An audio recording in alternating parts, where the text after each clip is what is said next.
see you at the library. Thank you all for being here. If you do not see your EC, please go back to credentialing and get, for presidents, go back and get your voting materials, okay? And we are officially called to order. Thank you again for being here on a crazy night.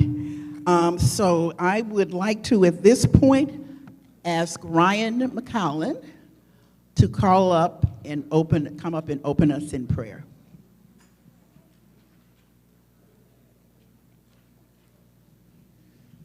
Pray with me.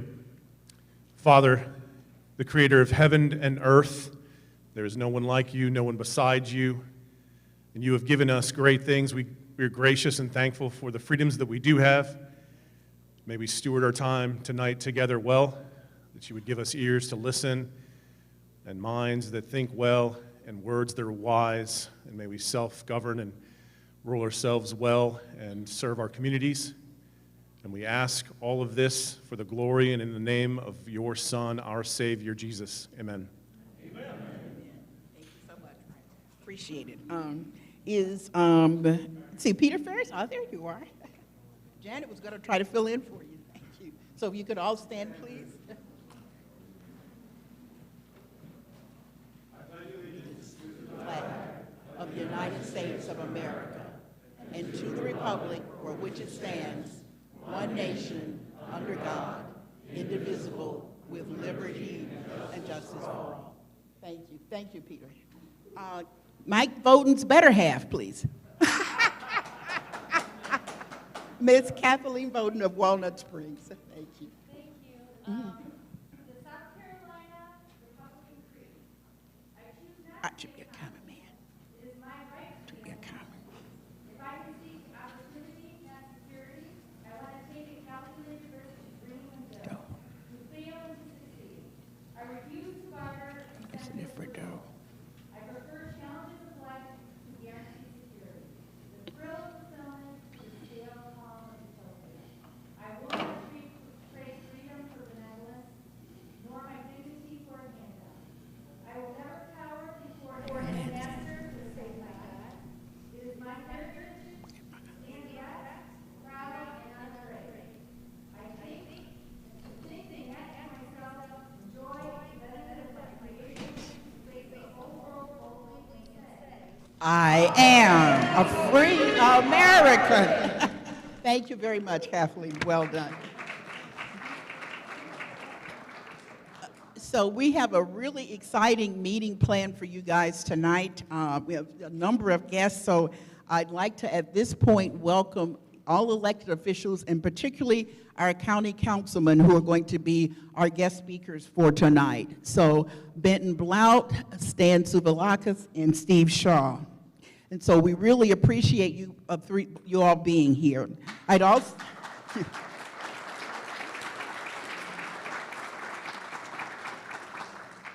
like to ask any veterans to please stand. We acknowledge you guys. If you could please stand up. Wow. Wow.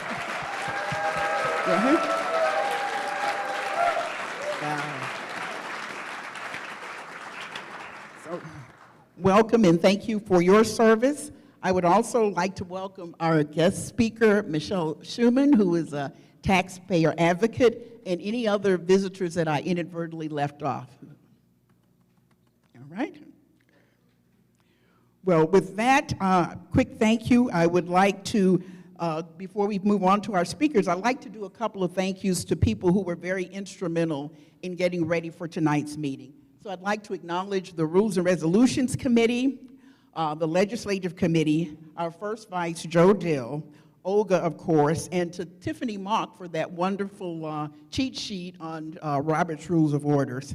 That will come in very handy. It'll have a good place in your folders. And then also a special thank you to committees that are making all of our jobs easier, which is office support, wherever Nikki is, that team is doing a fabulous job. Events, of course, and then membership and reorg. So thank you all for helping us prepare for tonight. So with that, I'd like to have our county councilman come forward. As again, we have Steve Shaw, Stan Suvalakis, and Benton Blount with us, and so they all come up and speak in whatever order they'd like. Thank you very much.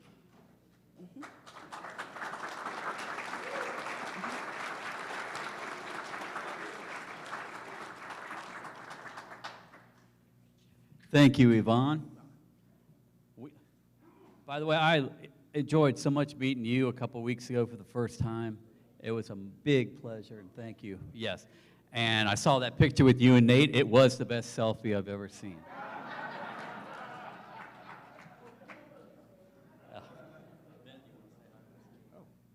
Hey, my name is Benton Blunt. Wow, this is really loud. My name is Benton Blunt. I'm with District 19, which covers kind of Travelers Rest, Furman, all the way down Poinsett Highway on the other side of the mountain from where Steve is, I believe, and then all the way down close to downtown. And this has all been a very new experience to me, so I'm sure we'll talk about it in just a moment. But my eyes have been opened to a lot of things in Greenville County that hopefully we can correct together moving forward.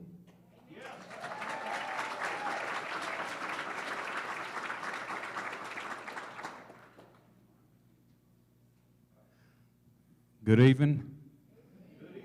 I'm Stan Juvelakis, District 22. Great to see everybody tonight. A lot of friends here, good people, people that think like we do. Praise the Lord. I'm going to pass this back to Steve, but I also want to say I do agree with Steve. The best selfie of the night was Nate and Yvonne. Yvonne, where are you? Very nice. Good job. It's exciting where we are in Greenville County, everybody. We're going to keep fighting like we're doing. I'm going to pass this back to Steve. We all got a little bit to say, but I'm going to tell you something, what we're going to do. These three guys right here, I can't speak for them, all those two and me, but I'll tell you this. All three of us support the Republican platform.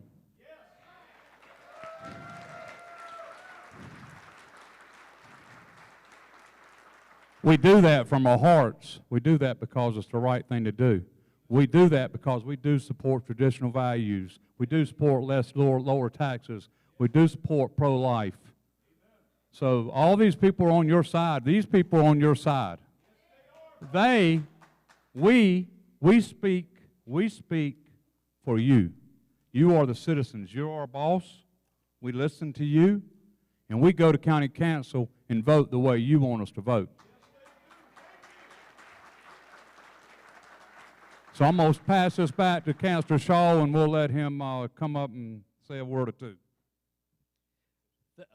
Come up here. I got you. Let's all give a big hooray for higher taxes. Hooray!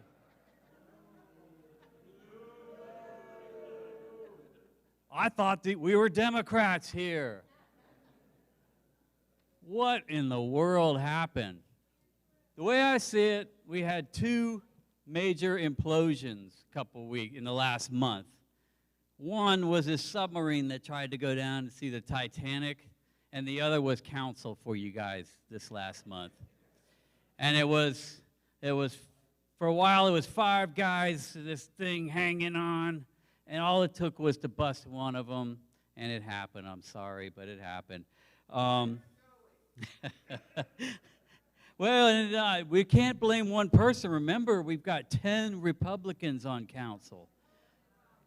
We didn't even have to worry about what the Democrats had to say or the progressives had to say. And who was grinning the most after the votes? No, Ennis was grinning because Ennis got the dream budget. The dream budget for him. We left a lot on the table. We know for a fact we left a ton of your money on the table, of our money. Yeah, we all spend it. We left. Basically, they started with the 11 mills, and then we came out saying that's just so ridiculous. And they were so shocked that somebody said no, and I think we caught them off guard because they had no reason why. Then they came out with a 7.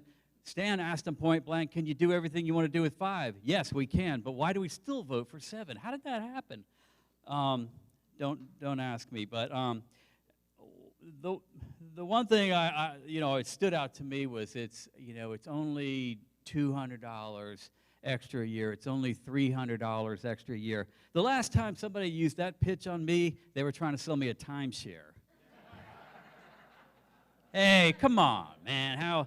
But I'm gonna let the rest of these guys talk. But I really enjoy being in front of y'all. Thank you very much. Thank you for the support. Thank you, Jeff. Thank you, Yvonne. Thank you, Nate. Thank all you guys that keep these the party running, and it's not easy. So thank you guys very much.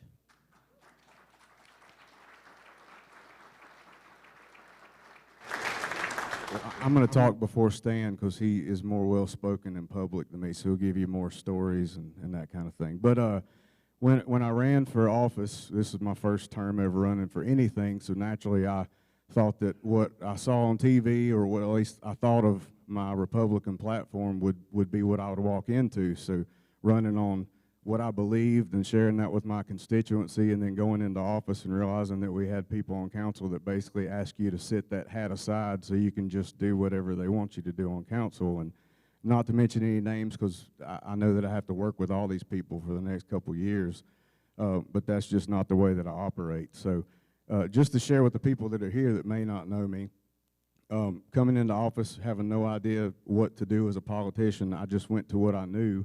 And what I knew was to go out and meet with people and spend time with people and talk to people. And so my grandfather was a Raleigh salesman, and I know a lot of people don't know what Raleigh products are here. Some people may, but Watkins was another version that was the competitor, and he would get in his brown Oldsmobile, and he would drive 6, 7, 8 hours a day down around to people's homes. Sometimes he would sell something. Sometimes he'd sit there for 2 hours and talk and give them a piece of bubble gum and go to the next house because they didn't want to buy anything. But he made so many relationships by sitting down at the table with people and just having an honest conversation with them. And so coming into office, I decided I was going to do that. So I literally have my grandfather's Raleigh route mapped out in my district. And so when my kids are in school and I can actually do this, I spend time every day and I go to certain places just to sit down and talk with people and ask them how they're doing, ask them if they have any concerns that need to be addressed by the county. And it blew my mind at how many people said, well, nobody's ever done this before. I'm like, we're politicians representing you. Why aren't we doing that all the time? And so what I'd love to encourage all of us as Republicans, as conservatives to do is to come together as much as we possibly can, because we have so many battles that we're fighting and we don't need to be fighting each other. That's the main thing. But this community and people starting to turn their attention to local government is having an impact. You are having an impact. And it's showing sometimes when the doors are closed, whenever you hear the conversations and they realize how many people are going to show up to a council meeting or how many emails they're going to have before they have to cast a particular vote, that's wonderful, great pressure. So I encourage everybody to continue it, to keep it up, to come out, to hold us accountable. And I don't say hold them accountable. I want you to hold me accountable, hold all of us accountable. That's what we're supposed to do as representatives.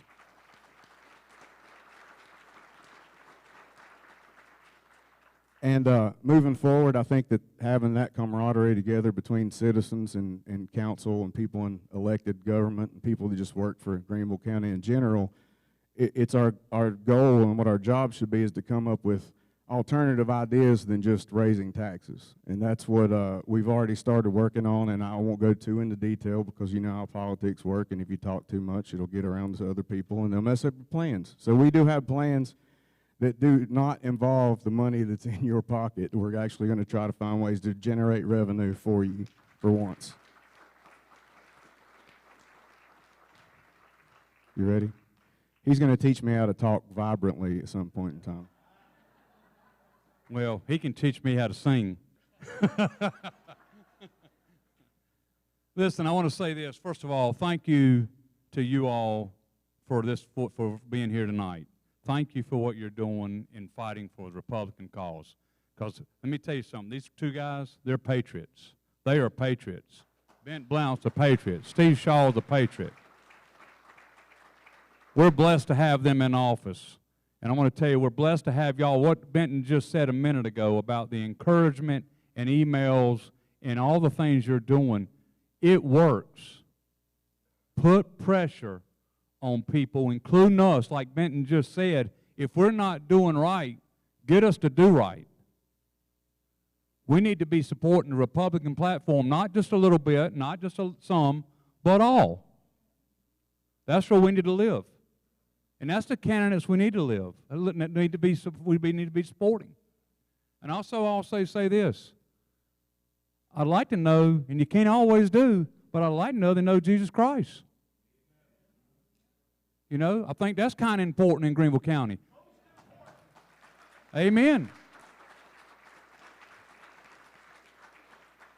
And let me tell you something. Things are going to come up on the Greenville County Council that you're going to hear counselors say, that doesn't belong on a council level.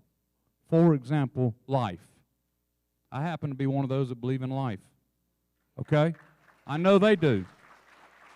But let me just say this. If that comes up and you hear counselors say that doesn't belong on a council level, let me tell you this. Anytime on any level you can save a life, I want to be there.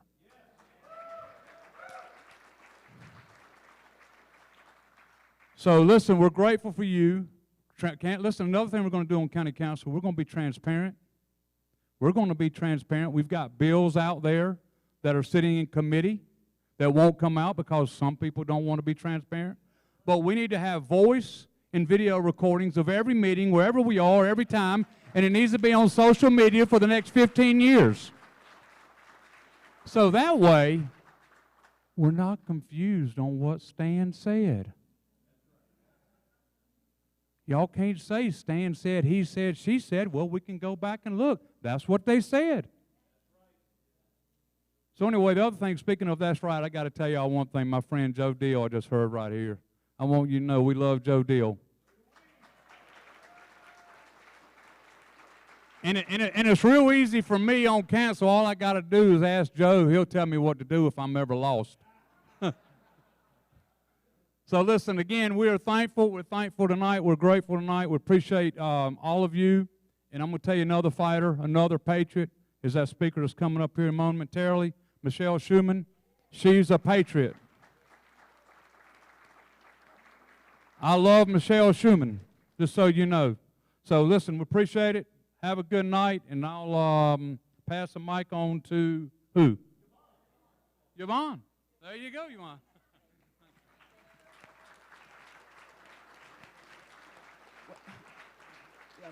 Well, thank you guys very much for hanging in. Hope you can hang in there with us to hear Michelle's remarks, because we have something for you. And I'd also like to say that you guys are doing your part. We're going to do ours, because you cannot do it alone. Our job is to get out, knock the doors, and find some people to help you, and to help you in this fight of holding to the Republican platform. So with that, I'm glad Stan gave you a great introduction, Michelle, because you and I just met tonight.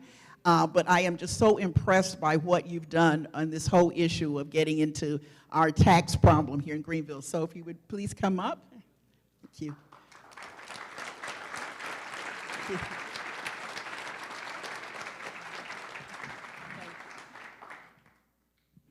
Thank you so much.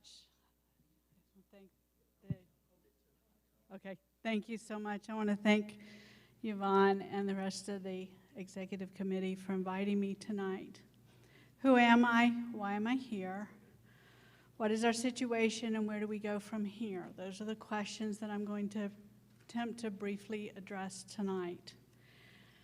I am Michelle Schumann. Some of you have seen my post on Nextdoor and Facebook about the Greenville County property tax situation and other issues with the Greenville County finances and operations. First of all, I am a child of God, and on Sunday mornings you will find me teaching preschoolers God's Word. So I am totally out of my element tonight. I would rather have puppets and pictures and songs in my hands, not tax stuff and adults. I'd rather be behind my computer writing about this. I am not a native, but I am as close to a native as you can get without being one. My husband is a true native, born in the old Greenville General Hospital. My parents moved here in the 1960s when I was 9 months old, and this has been a home ever since. I'm going to give you a little bit of my life and education experience so you can understand where I'm coming from. I'm one of you. I'm just a taxpayer concerned about my government. So I don't have any special degrees. My education is master's and undergraduate is in education. In the early 90s, I moved to West Virginia for 5 years and taught in a Christian school near my grandparents. During the summers, I worked for a company doing data entry and collections. Part of my responsibility there was doing research and problem solving. When I moved back here in the middle 1990s, I worked a short time in healthcare and then worked for a real estate developer and builder on the residential level. There I did data entry and spreadsheets, and that one of those owners nickeled and dimed every single house every single week. So you understand what I'm talking about when I talk about the new buildings, because I ran reports and he read them and he put everybody on the hot seat. He wanted to know if something was over budget, why something was missing. We went through it every week. I also worked for Newbox Communications in their commissions department doing some auditing and other items with their commission system. And then I got into commercial real estate, working for 2 different companies. And I learned about leases, property management. I had done some property management for the other company and even moved their offices, doing an upfit and moving the office. But in the commercial real estate, it's a whole different world, and I learned more about zoning and the ordinances, both city and county. Then I went to work for a real estate, for a politician, and he is no longer serving. So now I can talk. And that is why I am talking now.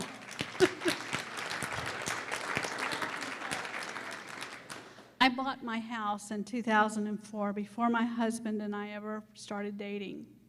When I bought it, I had big dreams. It's a little cottage on 1/3 of an acre just inside the city limits. But then the property tax law changed.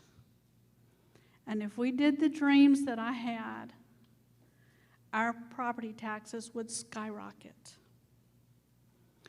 Earlier this winter, after my husband and I managed to pay off our house, we were talking that unfortunately we would never truly own our house because of property taxes. And with this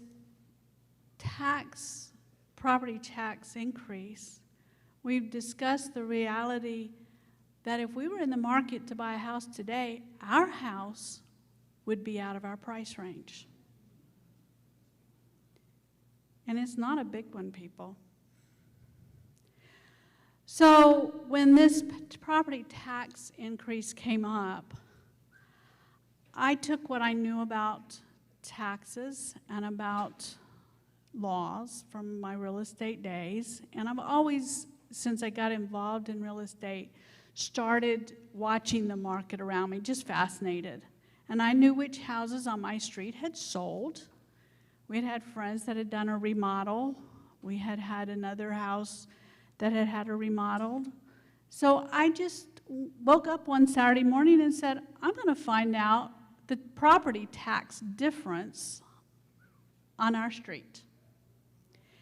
And the first slide we have here is the results, the summary of the results of that. You can see on this side, I could only go back to 2020 in the actual property tax bills. 2016 shows you the taxable values and the increases. It's a whole street. Now, it's a fairly small street. But you can see that starting in 2020, the taxable value increases are circled in red for 21. That's the assessment year. And 2022. And then the circled in blue is the amount of additional taxes the county got off of our street. Just a stone's throw from my street is a newly developed subdivision. That subdivision is still under development today. And I looked at that one. I looked at commercial. I looked at some apartments. And yes, like many of you suspected and questioned, reassessment, remodeling, sales, development does give the county an increase. If you look at the next slide, you will see the difference it makes.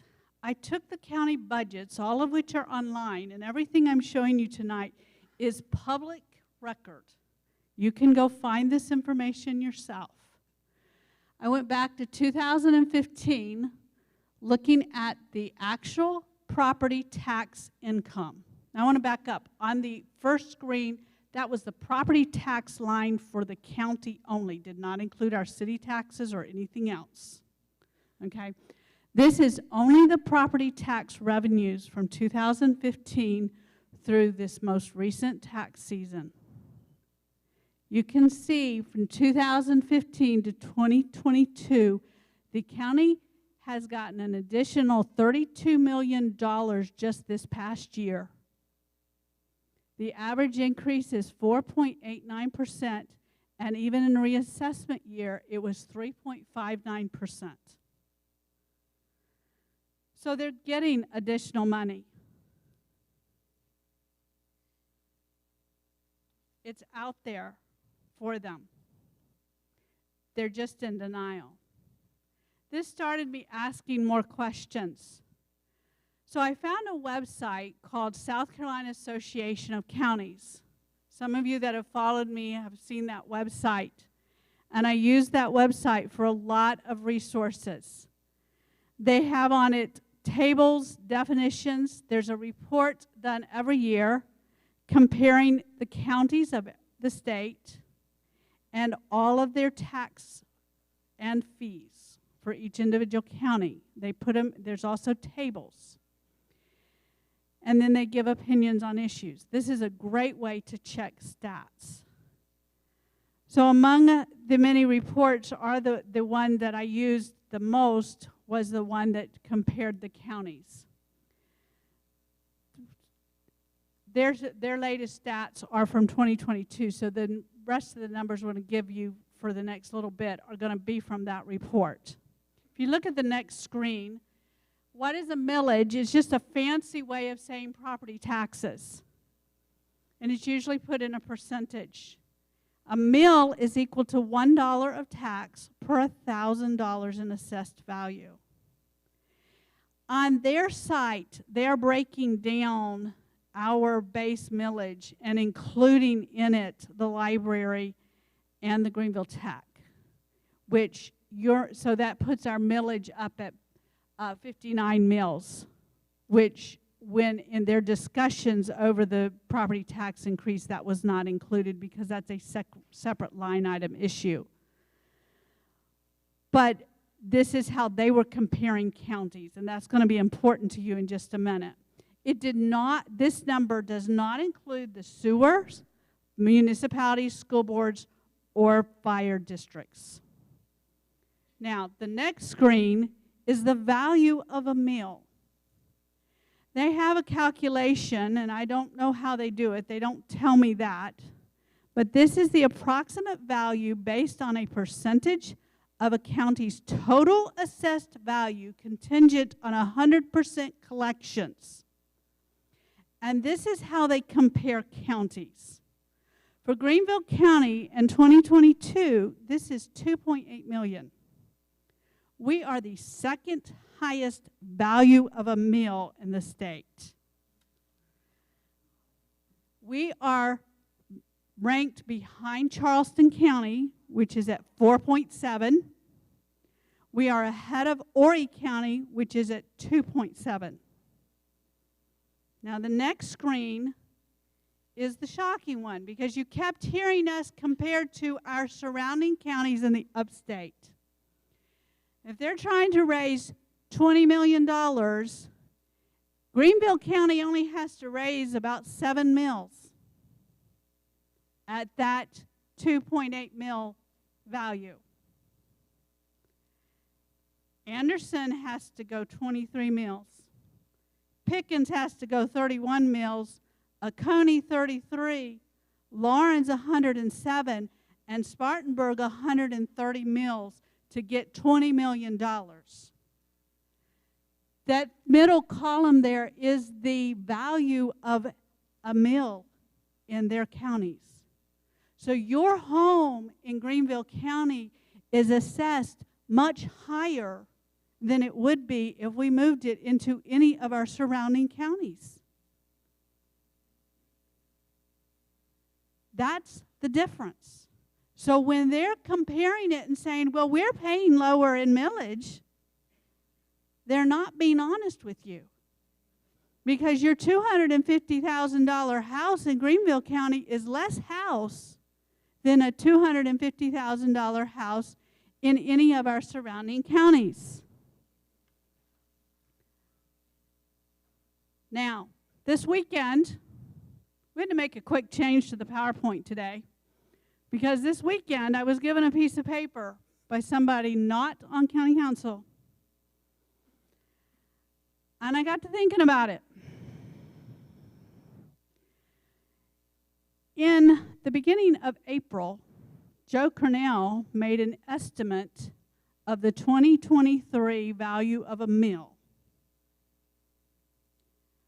The next screen, so I did quick calculations. The next screen shows the value of a mill, what they're estimating it to be at this point, before our tax bills are even generated, is $2.9 million. So if they had not increased our taxes, they would have gotten an additional $13.7 million without a tax increase. That's estimated. We don't know the true value of a mill yet. But with the tax increase, at this point, the estimate is $26.2 million, based on Joe Cornell's records. He's estimating that they collect about 88% of the taxes due. Now, if they would go and collect and get property owners that are paying 4% on rental properties instead of the required 6%, think what that would do. And there's cars here that are not registered here for people living here. Now keep in mind, when we talk about that $32 million additional dollars that they got in 2022 over 2015, that whole time there was never a millage increase. And they continued to give our county staff, including deputies and EMTs, pay raises. They didn't have to cut them. They did cut some of the budget to get through their increase this time, and some of the cuts came to the sheriff's office and the EMS, and what they did add to the EMS was upper-level management. Exactly just what they need. The last screen I want to show you here is just a brief description of figuring it. You take the assessed value of your property times the assessment ratio. Commercial depends on the type of commercial. Some of them are just over 10%. Most of them are at 6%. That also is for rental.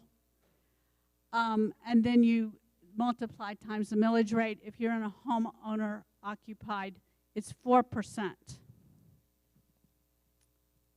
Enough of numbers.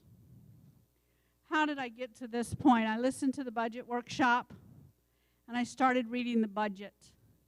Inordinately high numbers jumped out at me. When you have the Human Relations Commission getting a 44% increase in their budget, I asked my boss the day I found that, and I calculated by their website, showed about 3 employees being paid. I said, can I have a $30,000 a year increase in my pay? That was met with silence. Those of you who know him know who I work for. I couldn't find any concrete answers. I learned we don't do zero-based budgeting. We don't even really have a spending bill. Because did you know Joe Cornell can move money around the county at will without ever asking county council's permission? Like the crane. I was about to bring up the crane story. Those of you who read my crane story, that is a true story where he put money in the budget for a crane. And we, to this day, don't know whatever happened to that money. And he actually had the audacity to bring it up at the budget workshop, almost like it was a joke. Then I looked at the auditor's report, and even more questions arose. I looked at the expenses for Halton Road and for the new buildings. I manually entered each one into an Excel spreadsheet. And boy, was that eye-opening. That's when I discovered we spent $60,000 almost, within a few dollars, on water bottles, coffee cups, and coffee tumblers alone. There's more expenses like it. You know, $1,700 in new writing pens. We bought all new lanyards for all the employees. Why? I don't know. Nobody's giving me an answer. Then I found out we're sloppy in what we're doing. Now, you know I spent a lot of time doing data entry. Better believe I couldn't ever be sloppy. Whether this is accidental or intentional, so we don't know what's really going on, we don't know. But in my book, in an organization this size, there's no room for sloppiness. A lot of my writing that I've done has come in direct response to things that were said on the news or in meetings by the county officials, and some of you have seen that. If Dan Tripp has said something on TV or in a meeting, I've responded to him. So have I responded to some others. I've had multiple people reach out to me in private to give me information or just tell me where to look. I don't reveal my sources. There remains a pile of questions to ask and information to sort through. There are still all of the questions I've asked that need to be answered.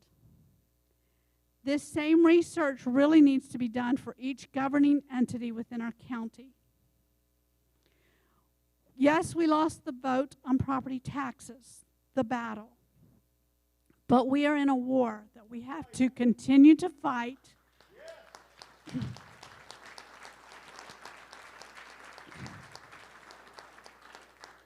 And win. Now is the time to start working on replacing these people who voted against the taxpayer.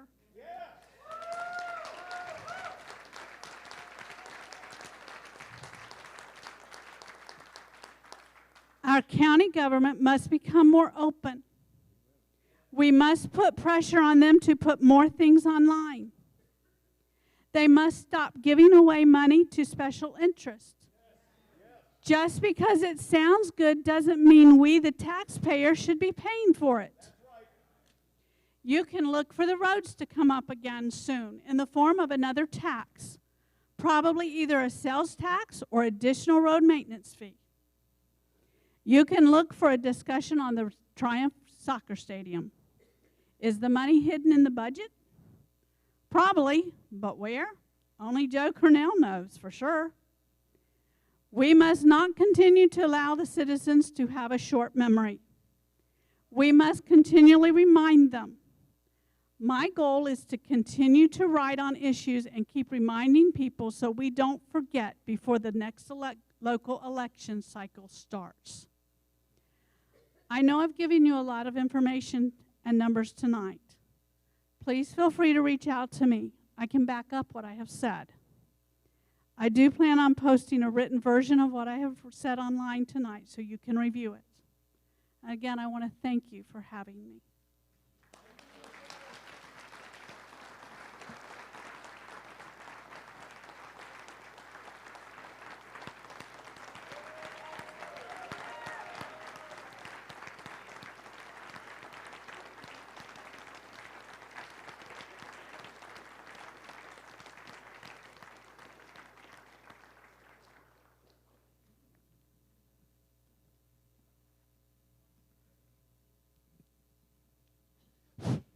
So, Michelle, your story about Joe Cornell laughing about I think it was a crane that you said, reminded me of when we had our solicitor visit us. That was part of one of our education sessions we do. And he was telling a story about some legislator who was having his girlfriend ride around and, taking her hotel rooms, and taxpayer money, and how when they were looking at it in the Ethics Commission, they all kind of laughed. It was so the level of arrogance of, I think, some of the people in the political class is what has gotten us to where we are, but I think it's what's fueling the fight with all of us. So thank you so much, Michelle. I look forward to further discussions with you, a Q&A, and you were really amazing. So, and with that, I'd like to ask Joe McLaughlin to come up and give us the credentialing report, please.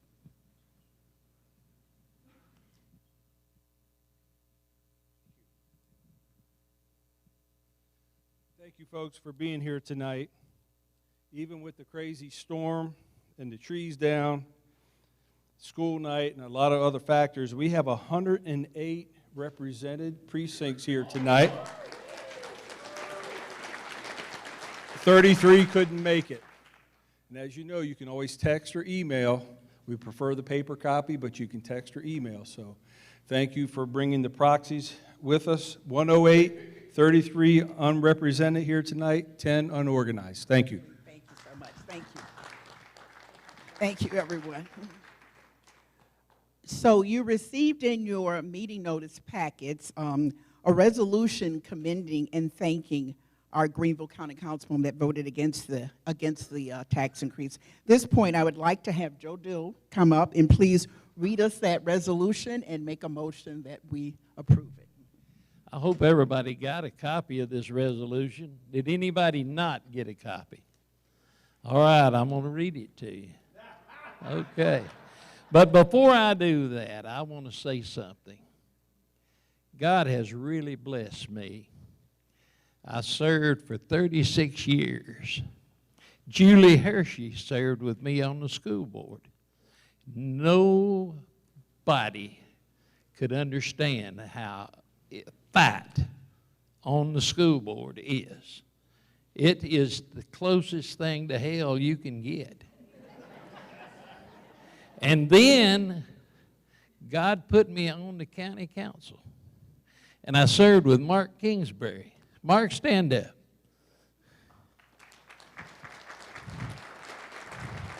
One of the most conservative men that I have ever served with.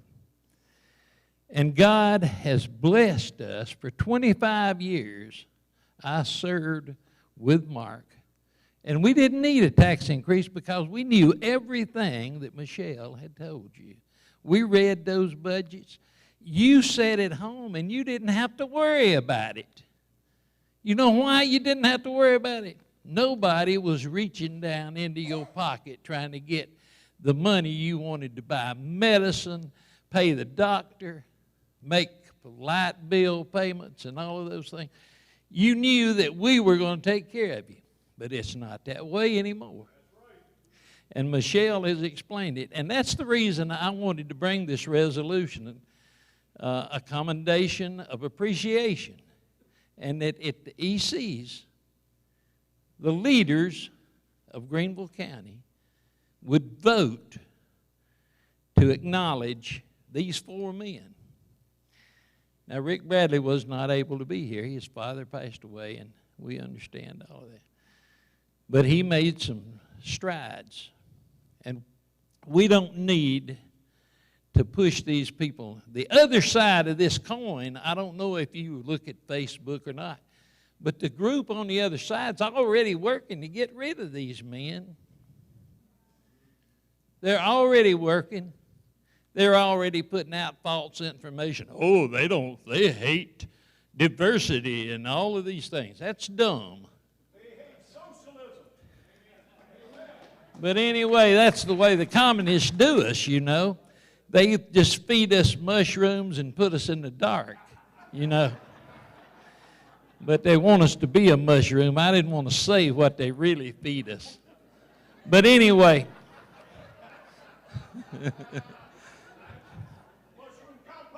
Don't tell nobody I even referred to that.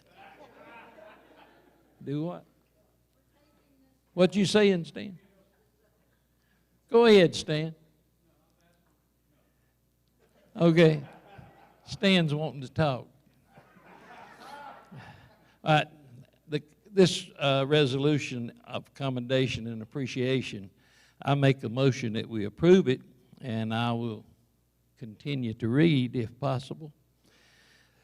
Whereas Benton Blunt, District 19, Rick Bradley, District 26, Steve Shaw from District 20, Stan Jubilauskas, District 22 were elected as Republicans to represent the voters of their district. And whereas low taxes are a fundamental principle of the Republican Party platform, and on the issue of tax policy, our platform states, we are the party of opportunity and support a tax policy designed to help the economy grow, not stunt the taxpayer or punish achievement.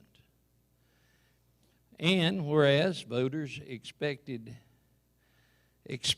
elected officials to take into account nationwide economic conditions that will impact their constituents, and we are living with high inflation and the highest interest rates in over 20 years.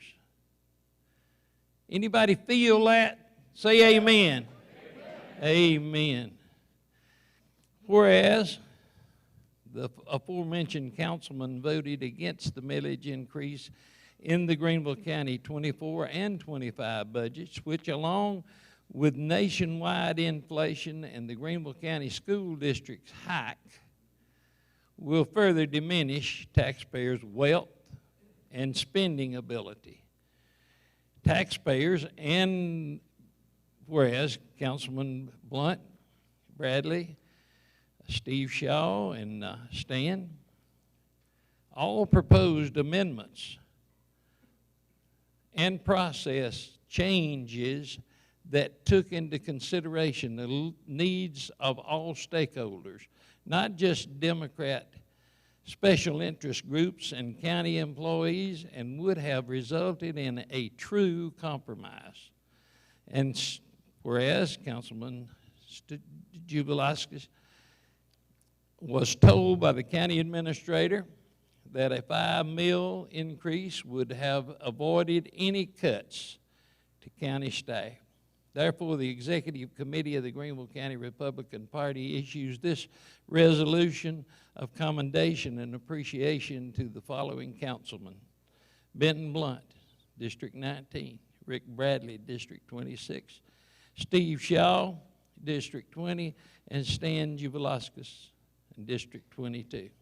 On this, the 7th day of August. And I present that as a motion.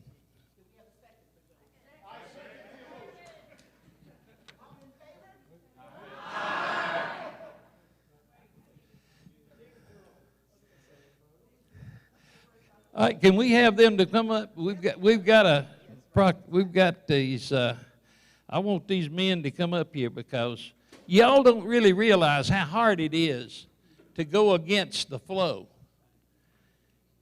Julie knows how it feels. Mark knows how it feels, and anybody else that's served in office knows. Come on down. She's good to appreciate this. She's got it for you.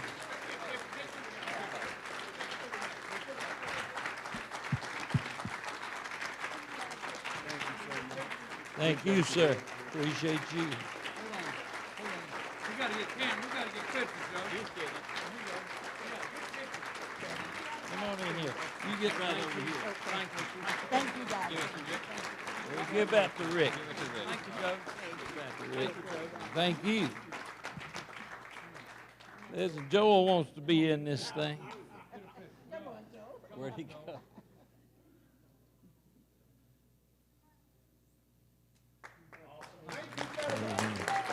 Thank y'all.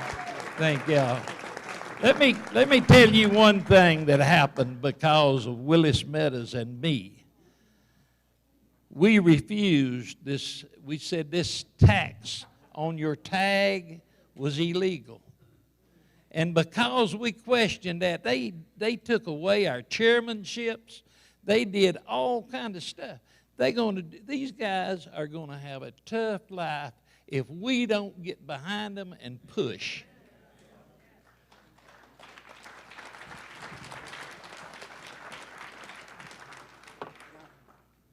Well, again, thank you, County Councilman and Joe. And again, the message, and Michelle, you said it very eloquently, is how many, we need 7 votes to replace Joe Cornell on council. Is that correct? That's right. So our job is, if it's, you know, if we're not doing our job to help these guys, to not only protect them from the attacks, but then also to elect people that are more like-minded, then, you know, everything that they're doing, it's nothing. So we owe them that. We'll talk a bit more about that when we get to my report. But again, I want to thank them very much for being here, and to Joe Dill for having this idea. All right? Okay. So at this point, I would like to ask for our treasurer's report from our treasurer, Mary Wheeler.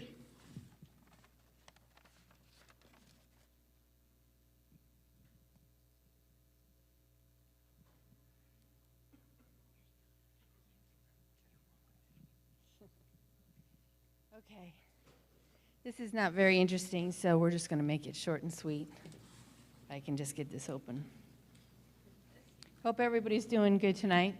Yes. And if anybody wants to vote me a 33% raise, I'll take it. 33% enough.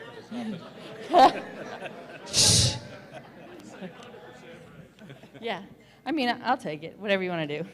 All right. Okay, here we are. So $45,6180 is our balance on hand at the beginning of July. We had a total income of $1425, and that was through membership dues, general donations, and we did do a little bit of fundraising with the movie, thank you. And we did make a little bit with donations for the promotional materials, the door hangers that people picked up. Our expenses, wow, where's my laser pointer? Our expenses totaled $1,866.36, so we're kind of in the hole for this month. Rent, utilities, general liability insurance.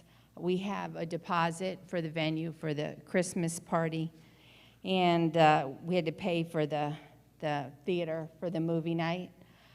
The movie, we asked for $7 from everyone, and some people donated that didn't get to the movie. I know everybody, sometimes these movies are a little tough and dry, but we try to use them for education, and we also, we need funds.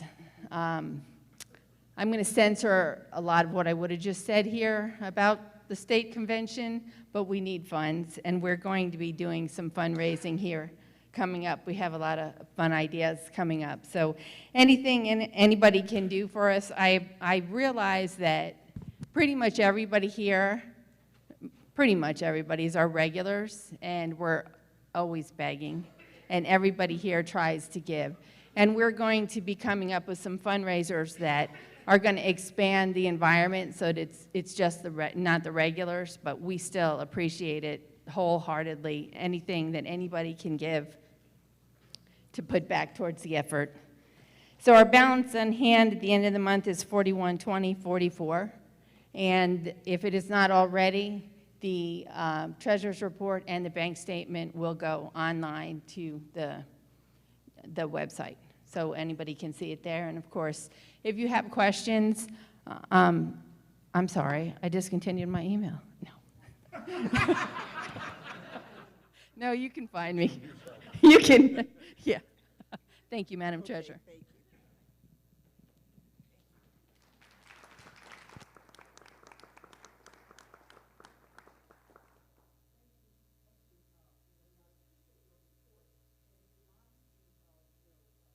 To our chairman, state chairman, Drew McKissick, talk about how fundraising money is used, and it's key. The infrastructure to do things like knocking on doors, to providing materials, all of that is really key to the party growth. So that, that's a large part of where our funds go. So, I mean, I just wanted to, kind of reiterate that, So, so I'll give you guys a funny story. So someone put on Facebook, they said, well, because I was attacking the establishment people that went after Rob Harris, I don't know if you guys are familiar with the attack notes that were sent out to him, but I said how horrible they were. And they said, well, why are you talking against the establishment since you were at the Silver Elephant? And I said, well, I don't mind paying the salaries of people that are doing some work, the officers that actually contribute to the party. That's just, I'm not going to pay Ronna McDaniel's salary. So, so that was my, right, exactly. So that was my comment.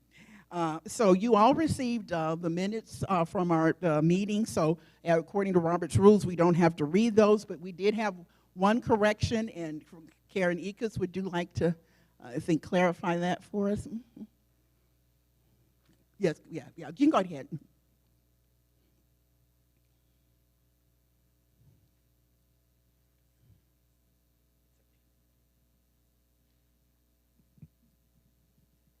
Karen Ekus, EC, Castle Rock Precinct.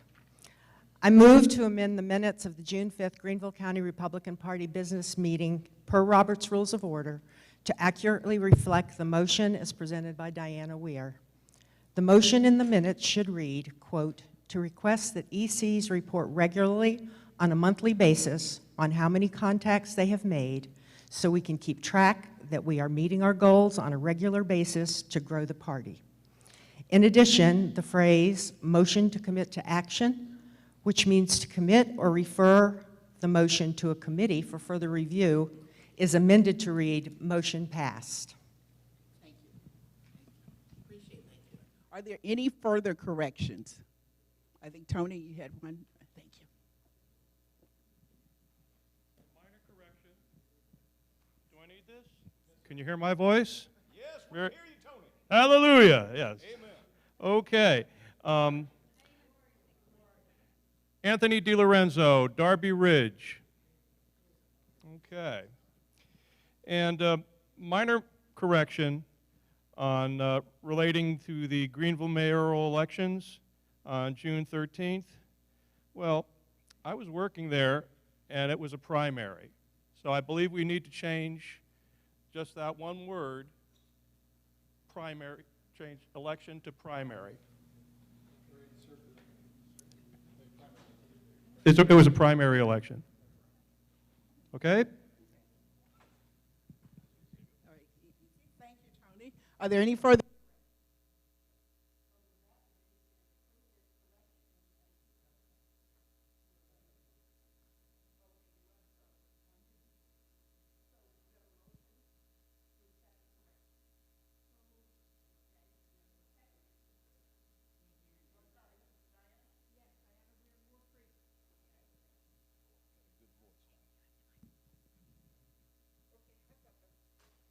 That's right. Good. Is that good? Okay. Who was the second? Okay. Thank you. All right. All in favor? As amended? Oh, good job. Okay. Well, thank you very much, guys. We're grinding down here, so now I'd like to give you a point. Mm-hmm. Sure. My name is Tiffany Mock. I'm the EC of Frohock. Come on. My name is Tiffany Mock. I'm the EC in Frohock. Whoa, that was loud.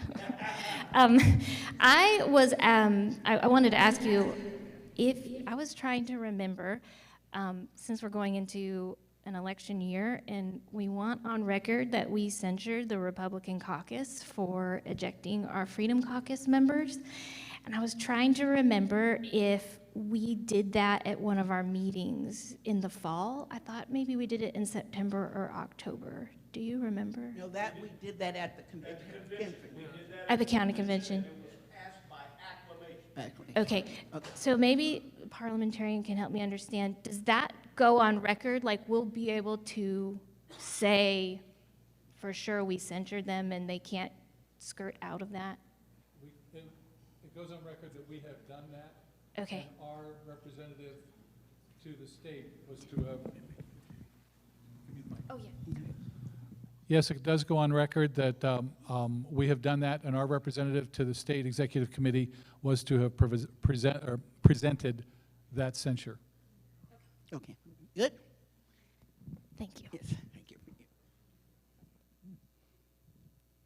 Point of inquiry on that, Everett Headley, Yes. Travelers Rest 1. That motion was passed by the convention. It is my understanding it was never presented to the state.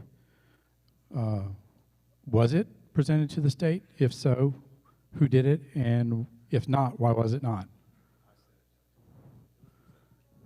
It was presented before the state convention?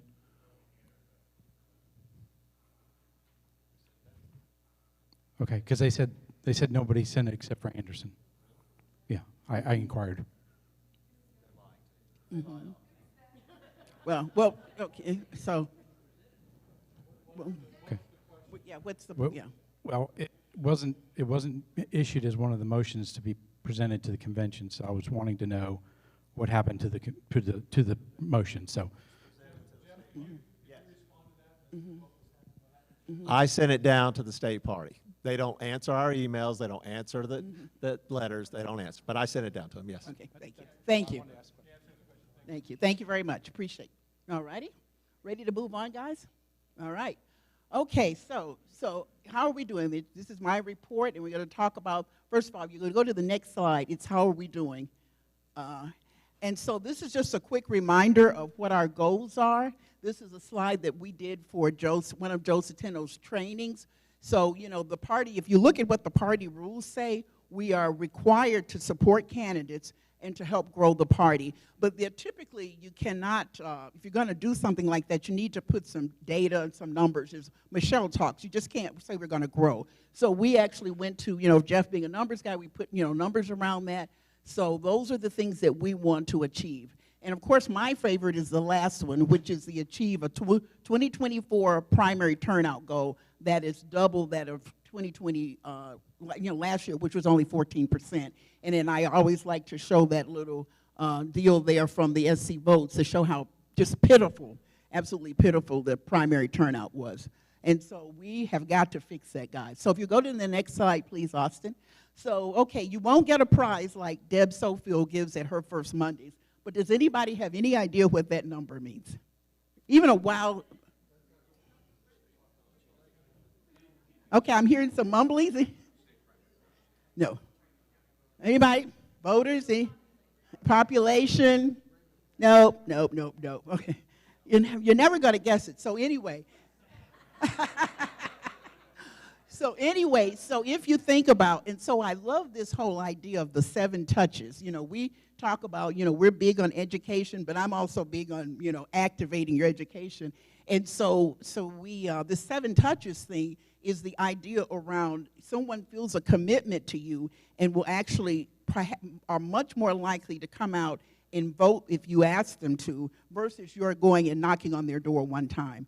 So it's all about building a relationship, and the 7 touches is kind of a magic, you know, scientific number. And it was funny, so Jeff, Olga, Terry, and I went down to Oconee. Conservatives, they asked me to come and speak about the transition from, you know, becoming, you know, being a black female and becoming a conservative. So it was a great group of folks. And a military guy came up to me afterwards, and he said, yeah, he said, we learned that in the military. So that number is, if you add up all of the goals on all of those sheets, and if you add up the total number of touches, that's the number of touches that we should do between now and general election. So it's each one of those spreadsheets. If you add up that, you know, that number, so it's the 7. So that's where, and so the point is, if you go to the next slide for me, Austin. So thank you to everyone. First of all, shout out to everyone that turned in some data. I know we're just getting started. And again, this is not meant to be punitive or a competition. Because remember, guys, we're like in a rowboat, you know. So everybody's got to do their part. So that's the little slice there is what we sort of did, what we got. And I know there was actually more because where's Miss Terry? I didn't get your report. But so I know there were more. And remember, these are touches. So it's whether you're knocking on somebody's door, you're inviting them to come to your house for coffee. It's any kind of contact that will keep that relationship going. But it just shows you that big orange pie is what we have left. So that brings me to my next point, which is, process is important, but there's a difference between process and results. And if you're a process person, if you are more interested in making sure that we do everything according to Robert's Rules of Order correctly, you need to find people in your precinct who are willing to go out and knock on doors, to talk to people, to do what Benton Blount said his grandfather did. Because being experts at Robert's Rules of Order is not going to, it's a sad story, but, I mentioned to Oconee, I said, why is the Republican Party walking dead in places like California? How have we completely lost, in a red state like Texas, why have we lost the city of Houston? Why have we lost Greenville, the city of Greenville? Why? So my whole point is we've got to get more focused on the real meat of talking to and contacting voters and getting some results. And so I know this is hard, this whole thing of contacting, not everybody's a door knocker, but you don't have to do that. But I want to say that for human beings, the default is to do the easy thing. So remember, it's just like, I think it was Mike I was talking to when he said, it's like, sin, that we've talked about sin. I mean, it's hard to be good. Sin is easy. As people will say, you don't have to teach a 2-year-old to lie, And so the default that what we're going to want to do is the easy task. We're going to want to default and say, well, let me look and see that they do this right, or, but anyway, so that's nothing bad about that, but just the point that that's what you will have to overcome. So if you go to the next slide, Austin, I just want to talk organizationally a little bit about committees, and I'm going to have Mike come up. The committee group is absolutely fabulous. We're meeting tomorrow to finally get all of the information on the websites. We wanted to make sure that we had all the chairs correctly and membership. So Nikki Peters, Chrissy Bonner, and I will be meeting tomorrow to finalize that. So you'll be able to go on the website. We still do have the interest survey out there. So if you did not submit that, you can do that. But these are all the committees, and you guys are just doing really amazing work. Really, really amazing. So.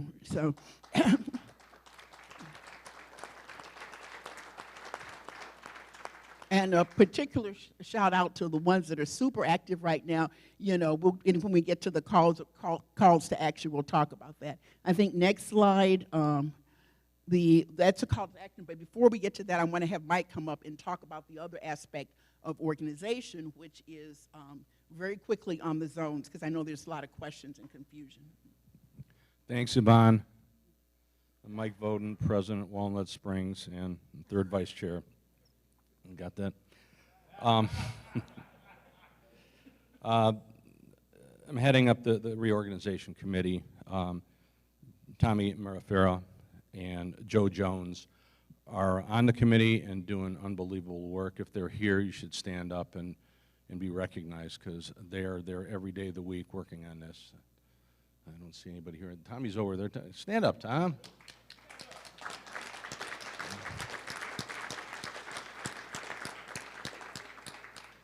The idea of the zones were so that we could get away from a lot of process and just have folks that want to save their country be able to get together and share what they do well, what they're trying to accomplish, and just do the business. Get down and figure out what kind of resolutions that we need going forward for the next EC meeting by the county to be able to fundraise. But most importantly right now is this number of 10,000 voters. If we have 10,000 voters in Greenville County that follow the platform, believe in the Constitution, and want to have the kind of gentlemen like we had over there that are fighting for us, then we need to have 10,000 voters. If we have 10,000, we'll control the county. And so that is our focus, that's our mission. Everything else is just noise. That's how we look at it. And so we do have 12 zones now. I believe we have 12 solid zone leaders, but that probably will fluctuate just as we have ECs come in and out. We do have a website now, www.greenvillegop,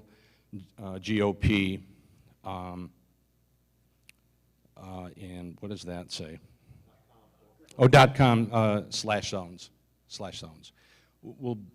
It'll be in the notes. We'll get it out to you guys in emails too.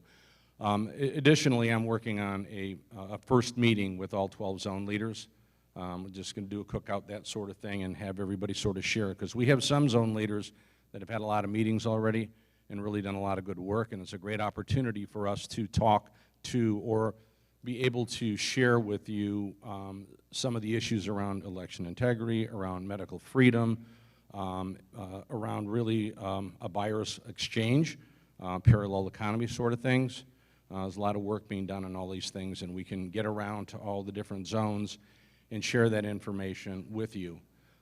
So we're real excited about that, and really that's about it. So everything is out there. You can receive it. If anybody has questions, you can reach out to Tommy or myself, and we will respond. And that's it. So thank you.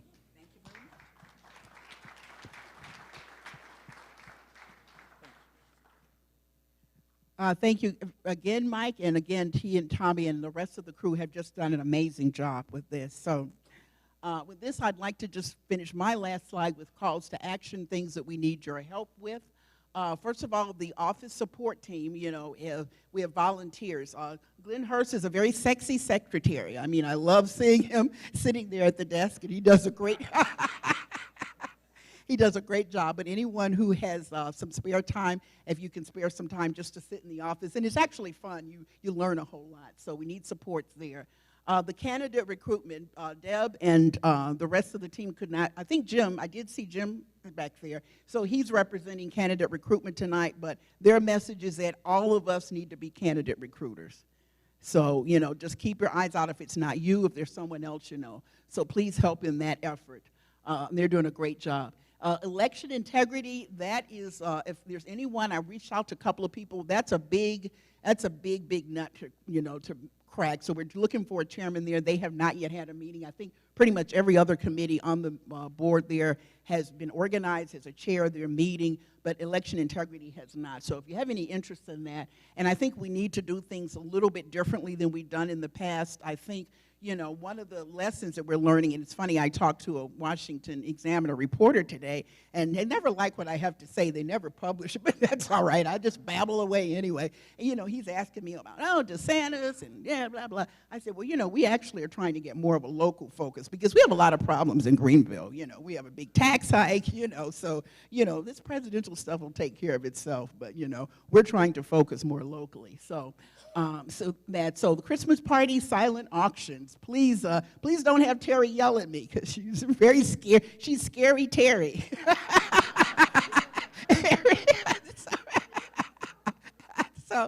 So please, if anybody can get any extra donations for the silent auction would be great.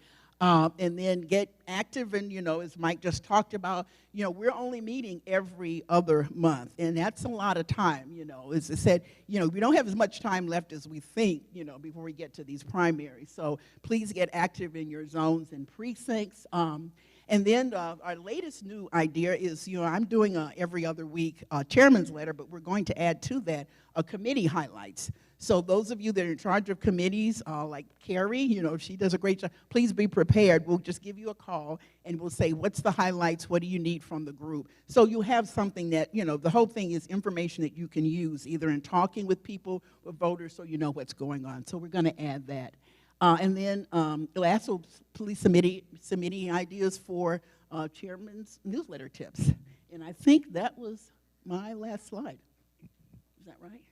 Oh, some pictures. How could we forget? This is a little entertainment interlude. So this is our photographs of those. That is Sonia. She's a lady that actually ran against Clyburn. So she and I were. That's right, exactly. So we were at our Silver Elephant table together. So thank you for putting that in there, Olga. What else? And of course, I'm very.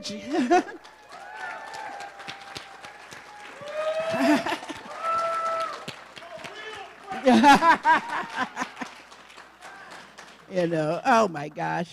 I'm very jealous. I mean, I had a great time at the Silver Elephant. It was a lot of fun. But, there's that spandex thing, and it was hot, and, and then these guys are sitting in the tarmac, and they get to see, and I was in the peanut gallery, so I didn't get anywhere near, though. It was a great speech. But look at those. Isn't that great? I'm so jealous. Hey, thank you. Thank you, guys. So that was great. So at this point, I am going to ask Jeff Davis to come up and give his executive committee member report. Thank you, Yvonne. You're welcome. I'll take that one. Does this one work better? Yes. Perfect. I like my new job. It's much better because then I get to sit on that side of the tables. And I'm sure there's a couple people in the audience that like my new job too. Oh, that's right, yeah. Wait a second now. I'm not so sure about some of these jokes. Back to the point, we had the convention back in, the county convention back in March or April. We did submit up the resolution as, in regards to the censure. Thanks for Everett Headley bringing that up. But as y'all know, for the past 2 years, every email and every letter that we've sent to the state party has been unanswered. So it's kind of interesting that they're now concerned about we're not sending them stuff. But I'm a process guy. I'm a detail guy. We send that stuff down there. I appreciate them bringing that up.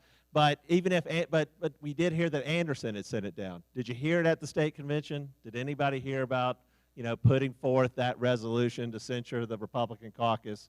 Because we did hear that Anderson's, they at least have acknowledged that.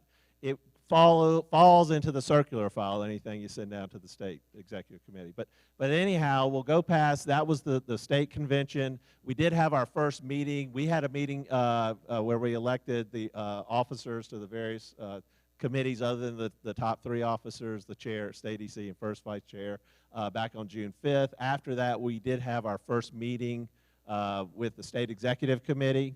The day before, I received an email that said that I was not going to be allowed in the meeting, that I could send a proxy. So a lot of people have had the confusion that Greenville's not going to be represented. We will be represented whether I am ever allowed in the meetings, or if we send a proxy, or if Yvonne Julian is there as chair. She's the automatic proxy. What I found interesting about it is when I was first, the vote back in December of 2021, that where they said I could no longer come to the meetings, they were very specific in the fact that I could not come to a meeting because I was a chairman, that even there was actually one individual that was there that talked, that was on the executive committee, talked about the fact that there would probably be legal problems with trying to keep me out of the meeting if I was an EC. That the only reason they could keep me out in December was because I was technically a guest as a chairman. Now they have now accelerated to the level of keeping me out as a elected member of that body, which I personally believe that is a violation of state election law, and we are pursuing that.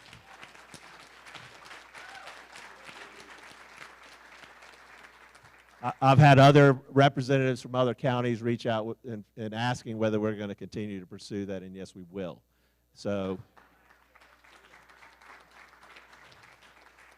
But at least until all that gets worked out, Greenville will be represented. What I have seen is various reports that there are only 6 people that voted to allow me in the meeting, to reports that there were only 30 people that voted to keep me out of the meeting. There's a lot of confusion. It's something that is one of the tactics, and we try to teach people about, are the tactics of confusion, of bringing things up last minute. They knew I was running for that position. The discussion had been out there forever, but nobody brings it up until until I won, because they thought that wasn't going to happen, number one. And then number two, Hope Walker, the day before says, oh, you can't come. So, it's interesting what they do, but realize this is just part of the game, and we just, hold the line, we fight forward, and, this exposes them more. So I think we as a county, and certainly our cause across the state, has actually increased by the fact that Drew pulled this stunt. So, I have actually heard reports back from other counties where I've had people that have asked their ECs how they voted. One county actually said, well, we voted that way because Jeff Davis was given a list of things that he was supposed to do to be allowed back in the meeting. Just like while they took over our convention, there was apparently rules violations, but they never told us the rules. Well, I've never been told about a list of things that I needed to do to get back in the meeting. So that was made up. But the second thing I thought this person's point was, well, Jeff sends out that email every day at 6 a.m. So apparently that is something that bothers them too. I'm not sure where First Amendment right of sending out emails or talking or educating people is a reason why to keep someone out of the state executive committee meeting. So that was interesting. I did hear from another county where someone asked their state EC, and their excuse for why I was kept out of the meeting, and realize all of these are inaccurate. I mean, this is all a political battle, which is not what we should be doing. I think the gentleman over here talked about we're all Republicans. If we all believe in the platform, we should be working together, and we should be promoting the platform. Now, the one caveat about the platform is now I hear we're not interpreting the platform correctly. To me, lower taxes or not raising taxes when not necessary is pretty black and white. Pro-life is pretty black and white. To me, all this stuff is pretty black and white. Limited government's pretty black and white. Free market's pretty black and white. That's what we're looking for. And you know, when South Carolina is the most liberal red state in the nation, I think that's pretty black and white as well. But what this other county EC reported out was her reason that she told one of their constituents in their county is because Jeff Davis claims to be a pro-life person, but she's never seen me at a pro-life event.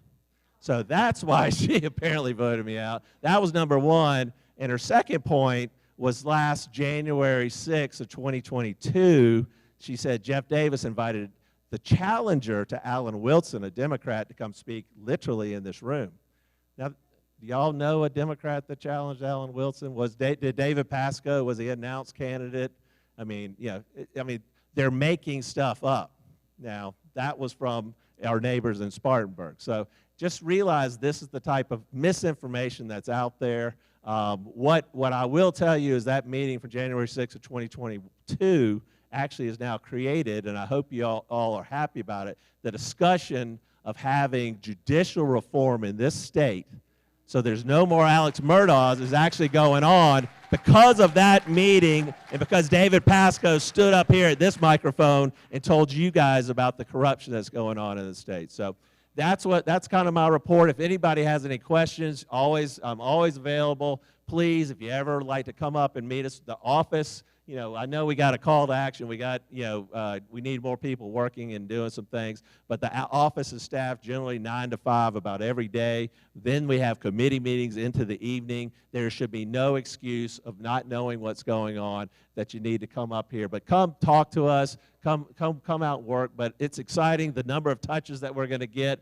that 14.2% voter turnout. If we double that, and if we double that with good conservatives that know the problems with our local elected legislators, that are establishment, that are rhino, that are voting as my House rep did to keep boys and girls sports, and he's been opposing us on real school choice and wanting the government to run our school choice program. So we are going to educate people about that. And I hope a big part of that white line was our precinct, so we've been pretty active in that, and we're going to spread the news. So if you got any questions, just reach out to me, and thanks for what's going on. Thank you.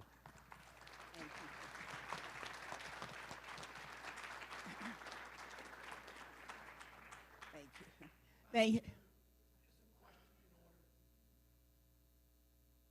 A question? The point of information? Point of, sure, go ahead. Point of information, is that what you're?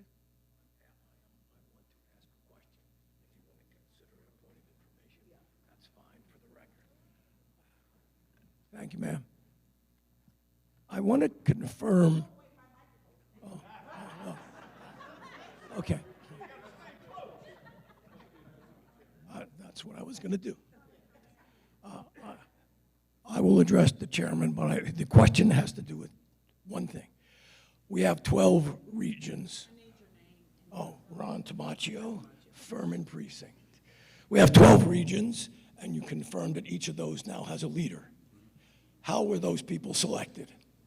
How were they selected? By the committee. Which committee?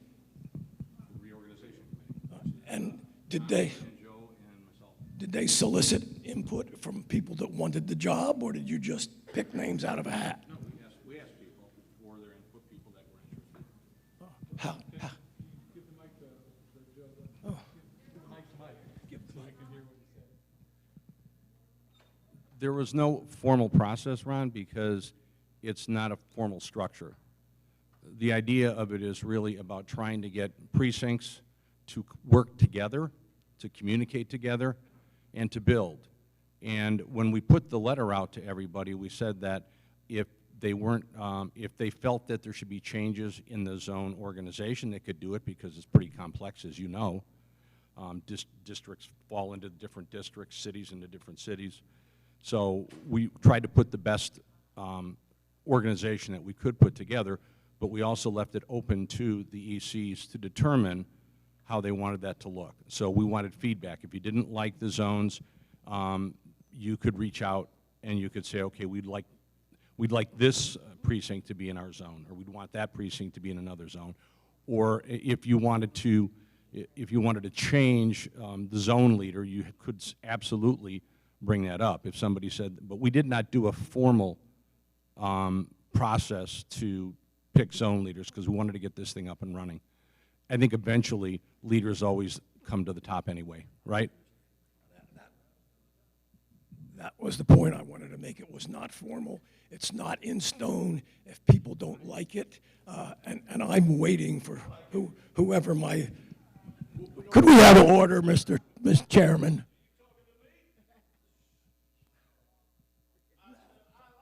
Well, good. We're happy. Why don't you just shut up? Okay. One more. Point of order. Yes, go ahead.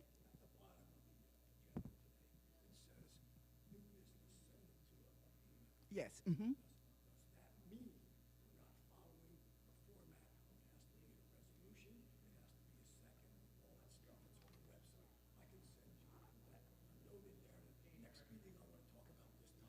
Yeah, well, it says, right, yeah. Yeah, I can't, we can't hear. Can you go ahead? Because people could not hear what you're saying. That's because somebody was yelling over there. Okay. What I'm saying is, I like the idea that any EC or president, and perhaps even any member, can write a note to the bottom of that page and say, next meeting, I would like to hear, I would like to talk about, I would like this topic to be addressed. And that will go on the agenda as new business. Am I understanding that correctly? It can be brought up, that's correct, because of course you should have that right, because this, we serve at the pleasure of the ECs. And so we want to, as a practice, also, as we did this time, get resolutions and everything else out to people as early as possible, because it is difficult to come to a meeting like this and discuss things if people have not read them or don't have all the background. So I completely support that concept. It's an excellent idea, and thank you for doing it. Okay. Thank you. Okay. Okay, thank you, Ron. Yes, do you have yes, Everett Headley? Everett Headley, Travel Trust 1. His last point, is this a mandate or is this just a suggestion? It's a suggestion. Okay. All right. Just asking. Okay. Clarification. Okay. No problem. All right. Everybody happy? All right. Now to the part I've been waiting for all evening, which is the chance to bring my friend and yours, Harrison Musselwhite, to the stage to censure the covenant breakers. Thank you, ma'am. Good evening, Patriots. Woo! It is good to be here in the big room at the Hilton. What do y'all think? And I want to remind y'all of one other thing. President Donald J. Trump won the 2020 election, and Joe Biden was installed in the White House like a toilet. And he's been flushing America down the toilet ever since. So it's time for us to do something about it, and that means President Donald J. Trump will win 2024, and we, the people, will be there and inaugurate him into the White House in January of 2025. Now, let's talk some business. What's going on in the Greenville County GOP? Lots of good things, folks. We got our councilman over there, Steve Shaw, Stan Souvlakis. Benton had to leave early. But folks, we're working with them now, with our pro-life committee, to establish Greenville County as a pro-life sanctuary county in the state of South Carolina. I don't know about y'all, but I'm sick and tired of the blood that is being, innocent blood, folks, that is being shed in downtown Greenville. And we, together, we the people, can put a stop to it. Now, what we're getting ready to do tonight is we are going to censure the covenant breakers. That's who those 6 uniparty Republicans sitting on the county council are. They are covenant breakers. They have broken covenant with our South Carolina GOP platform, and they have broken covenant with us, we the people. So when we do this, folks, this is going to matter, okay? This isn't just your normal censure. With this censure, when we pass it together, we will be putting out door hangers. And at the beginning of this door hanger, it will say, Dan Tripp, censured by the Greenville County GOP for breaking the South Carolina Republican platform. And it'll go on down the list. Elizabeth Seaman, Butch Kervin, Michael Barnes, Chris Harrison, and don't forget sweet Joey Russo. Now, the other thing that we're doing here is when we put these door hangers out, we're going to be working with the precincts. And we have spoken, I'm looking for Yvonne, Jeff, myself, others. We have spoken. We are going to try to work together with all the precincts who want to put door hangers on their covenant-breaking, uniparty Republican councilmen, that we will, the Greenville County GOP, will split the cost with your precinct. But in order to do that, folks, what does it take? It takes money. That's exactly right. Does anybody like this big, comfortable room? I sure do. So I'm asking you tonight, and Scott Gear, wherever you are, thank you. Scott Gear primed the pump tonight. I want to let y'all know. Tonight, we need funds to do these things, to hold the uniparty covenant-breaking council members accountable. Now, I'm going to call up some folks here. When I mention your covenant-breaking, uniparty Republican council member, I would like you to come stand with us back here, because it's not me censoring them, I'm just one man. But it's us, we the people together. So, anyone that is in Chairman Dan Tripp, District 28, please come up here and stand with me tonight as we censure him. There, come on, sister, yes, you. If not you, then who?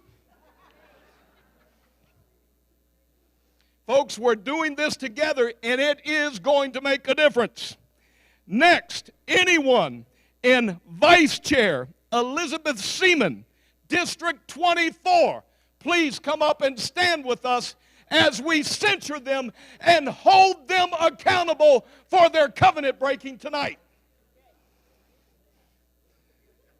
Next, Joey Russo, District 17, the covenant breaker. Anyone in his district, come on up here and stand with us. Michael Barnes, Republican covenant breaker, District 18. Come on up here and stand with us, folks. And Chris Harrison, District 21. Also big in real estate. He told us that as he broke his covenant with the South Carolina GOP and we the people. And last but not least, old Butch Kervin from District 27. Come on, Fowlers. Now, before I read this, folks, I do want to put out a little advertisement for the Legislative Committee. Folks, this is what we're doing. We're doing it on the local level. We're doing it on the state level. If you would like to be a member, a working member of the Legislative Committee, please come see me tonight. Give me a call. Give me a text. We need your help. Point of order. Yes, sir. Can the rest of us come up there, too? Hello, Steve and Stan, y'all ready to come? Come on, everybody, let's censure them Anybody who together. wants to censure him, stand Yes. on up. Come on, we got room. I'll just squeeze a little closer to the podium.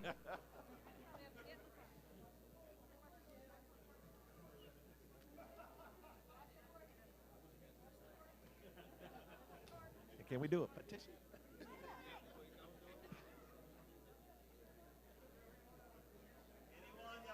Hello, Censure these guys. Come on up. I know. Well, I mean, leave it up here, and people can throw it on the way. You don't have to be an EC. Anybody. That's right. EC President, Constitutional Conservative Republican of Greenville County, come on up. If you didn't like the fact that the Greenville County Council Uniparty Republicans gave us all the middle finger, come on up. Because you know what we're doing tonight? We're giving it right back to them en masse. Woo! Yes, amen.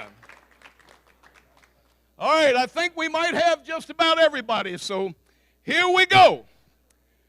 The Greenville County Republican Party resolution of censure for County Councilman Butch Kervin, Joey Russo, Michael Barnes, Elizabeth Seaman, Daniel Tripp, and Chris Harrison.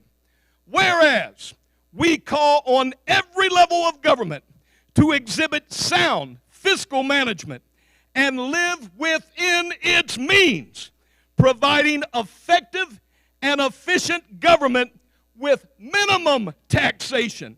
And whereas we are the party of opportunity and support a tax policy designed to help the economy grow, not stunt the taxpayer or punish achievement. And whereas Greenville County taxpayers were already being stunted by Bidenomics and economic uncertainty.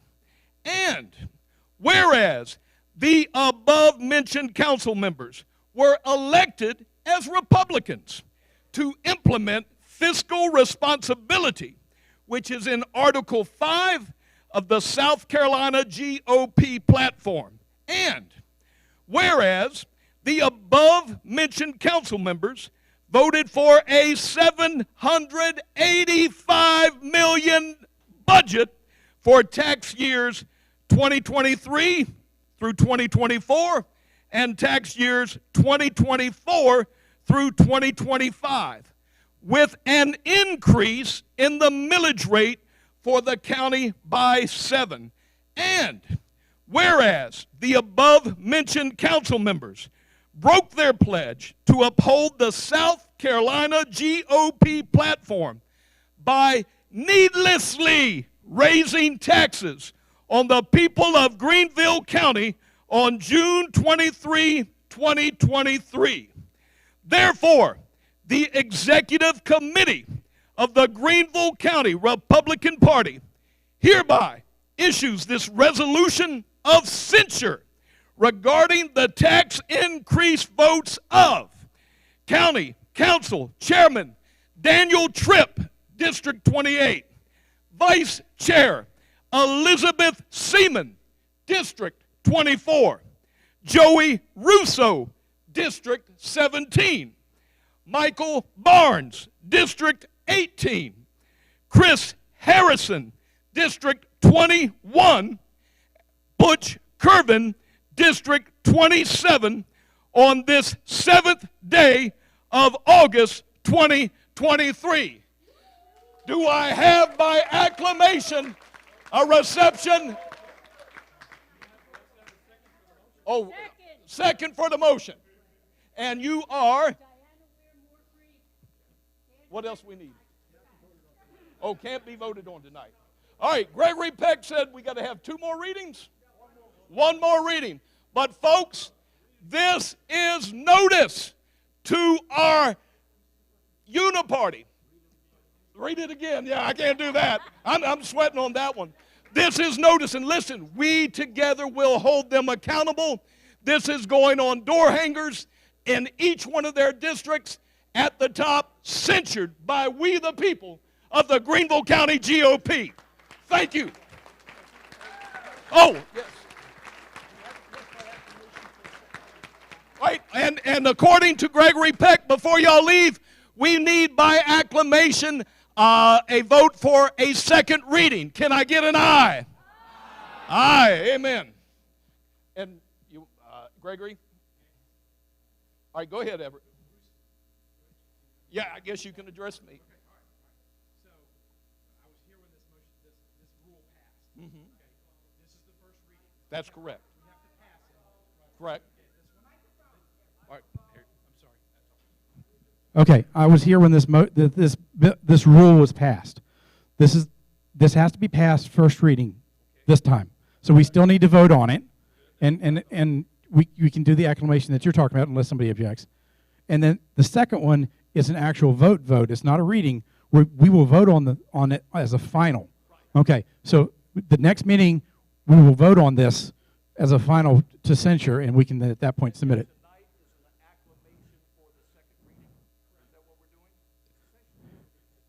Yeah. Well, for a final vote.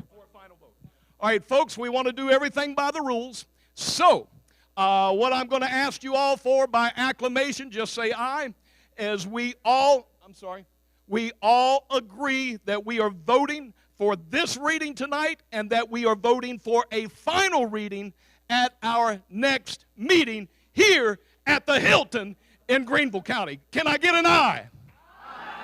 Amen. The ayes have it. And guess what? Soon there's going to be 6 less uniparty Republicans on our county council. They're going down. Dan Healy, EC, Sulphur Springs. I move to adjourn. Amen. Second. Oh, hold on. Hold on. Susanna wants to say something. Hey, you guys. Susanna.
Motion to adjourn.